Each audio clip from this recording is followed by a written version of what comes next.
Ida is probably the most mysterious character that is currently in the Owl House. With her curse, her not conforming to the coven system, and the strained relationship with her sister Lilith, there are definitely many plot threads that are being placed to be elaborated on further. Now, I've already done 2 character analysis video essays, those being on Amity and Willow. With these 2, I was able to break down certain episodes that directly impacted their character development. But since Ida is part of the main trio and has appeared in every episode so far, we've slowly been given little bits and pieces of her development. But one of the aspects that I feel Ida has already grown a lot in is her role as a mentor to Luce.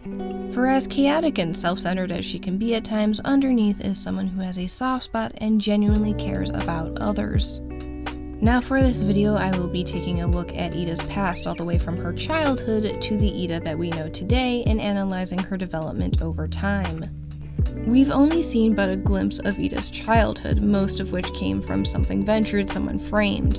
However, we did get a little bit of information from Convention. When Lilith first makes her appearance at the convention, she makes note that she started from humble beginnings. This would also include Ida, meaning that the Clawthorne family started in a lower socioeconomic status. We also find out at the very end of the episode that Ida and Lilith have parents. But taking this info and what we know from Something Ventured, Someone Framed, Ida and Lilith's parents managed to enroll them at Hexside. And here is where we really start to see Ida as a rebel. Per Principal Bump, we hear of all the pranks and mischief that Ida got herself in. We even see detailed incident reports at the end of the episode. So Ida, from a young age, was always rebellious and unruly, the complete opposite of her sister Lilith. Now, while this is a bit unrelated, one of the questions that has been on my mind is which of the Clawthorne sisters is older?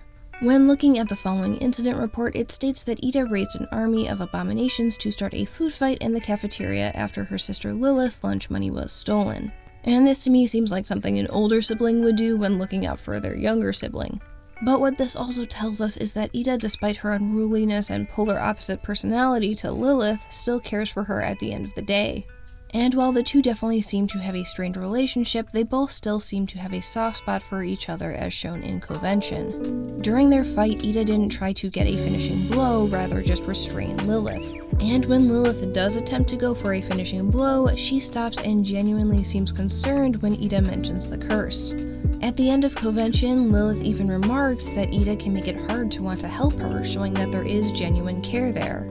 And in Once Upon a Swap, we again see Lilith attempt to convince Ida to join the Emperor's Coven as an out instead of being sent to the Conformatorium. Despite all their differences, there is still care between the 2, which adds a lot to Ida as a character. It's easy to assume from her wild, rebellious attitude, Ida only cares about herself, and to an extent, yes, that's true.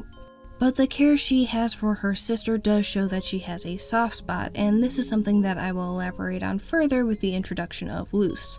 Now, in Once Upon a Swap, Lilith reveals to Luce, who looks like Ida, that when the 2 were younger, they both wanted to join the Emperor's Coven. Whatever caused Ida to change her mind is still unknown to us.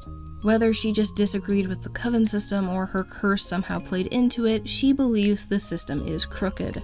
And this is another great example of the rebellious character defying an oppressive ruling system to follow their own path. Often the wild rebellious character is seen in more of a negative light, and while yes, Ida has committed some other crimes, the main one she is wanted for is not joining a coven. And from not conforming, we see that Ida is following her own path of what she believes is right. Despite everything that may suggest otherwise, Ida does have her heart in the right place. Similar to her having a soft spot for those she cares about, these are aspects about herself that she would prefer to stay hidden. Which brings us to King and Luce, the 2 people Ida care most about. How King and Ida met and how King came to be the roommate of Ida is still a mystery to us, but it's clear that they both care for each other, especially on Ida's side of the relationship, considering it seems like she pulled King from a less than ideal circumstance in allowing King to stay at the Owl House and work for her. And the same can be said for Luce. Similar to King, Luce also works under Ida in exchange for lessons and a place to stay while she is on the Boiling Isles. Again, showing a more caring and maternal side to Ida. This side of her is also shown when caring for the Bat Queen's children in Lost in Language. But going back to Ida's connection with Luce. While Ida does genuinely care for her, we do see those wild rebellious tendencies get the best of her when it comes to her teaching Luz. Considering Ida dropped out of school and refused to join a coven, it's not surprising that she doesn't like the schooling system and struggles with being a mentor. And it's understandable from Luz's perspective as to why she would be frustrated that Ida isn't always providing the best lessons for Luz to truly learn. However, what she lacks in being the proper disciplined mentor, she makes up for in being wise and experienced. When Luz has her doubts, there is truly no one better than Ida to give her advice. Because it seems that Ida, for most of her life, has been overlooked or looked down upon, similar to the treatment Luz is getting now as a human on the Boiling Isles. With Lilith eventually being the head of the Emperor's Coven, and with Ida refusing to join a coven, then it's not hard to see why Ida may be looked at as a failure and as different. And with Luz having her own experiences with this kind of treatment, then it's pretty easy to see why Ida has such a soft spot for her. Most likely, Ida sees much of herself in Luz, and any advice she gives her is likely advice she wished she had gotten at her age. But beyond giving Luz advice, we see Ida changing and growing as a mentor, even if it means going against her own opinions, as we see with her enrolling Luz at Hexside. We see from I Was a Teenage Abomination how much Ida despises school and Hexside and is overjoyed and even proud of Luz getting banned. However, after reflecting on how she is projecting her feelings onto Luz, she realizes that Luz can learn more about magic at Hexside rather than from herself. Which is huge because for so much of Ida's life, she has only needed to care about herself. But now with Luz, she has to consider what is best for her and put her first. And in Something Ventured, Someone Framed, we see the lengths that Ida is willing to go to enroll Luz. For probably the first time in a long time, Ida has to take accountability for her actions in cleaning up the messes from her various pranks at Hexside. We clearly see that she doesn't enjoy this process, but it's knowing that Luz will be happier and learn more at Hexside that pushes her through it. For someone as confident and slightly egotistical as Ida, who proudly claims she is the most powerful witch on the Boiling Isles, this is a moment where she understands that she isn't the best option as a teacher for Luz.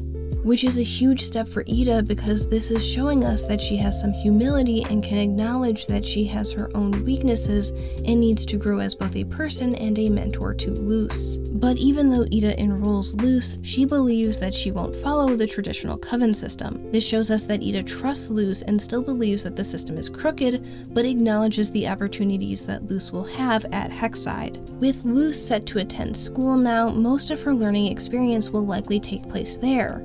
But I don't think that means Ida will be useless. As I said before, Ida's strength as a mentor lies in her life experience and advice to Luz. Luz's ability to do magic is something that she's still figuring out. While she may be attending Hexside now, that doesn't mean that she'll start learning new spells. There will likely be times when she gets discouraged and will look to Ida for help and advice.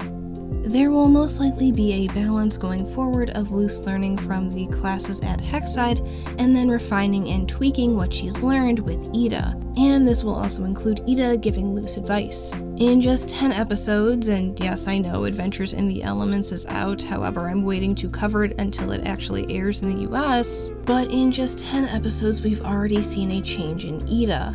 While she is still her rebellious and sassy self, we're already seeing those walls she has up come down for Luz and her well-being. One of the things that I have enjoyed the most about the Owl House is how Luz is helping Ida grow just as much as Ida is helping Luz. I think one of the most important things to nail in any form of media is the characters. If you don't buy into the characters, then everything else will fall flat. And Luz and Ida are definitely a highlight and strength of the show. With the way that Luz and Ida's student-mentor relationship has been developing thus far, I look forward to seeing how both grow during Luz's time at Hexside. Thank you so much for watching. I hope you have a fantastic day, and until next time guys, take care.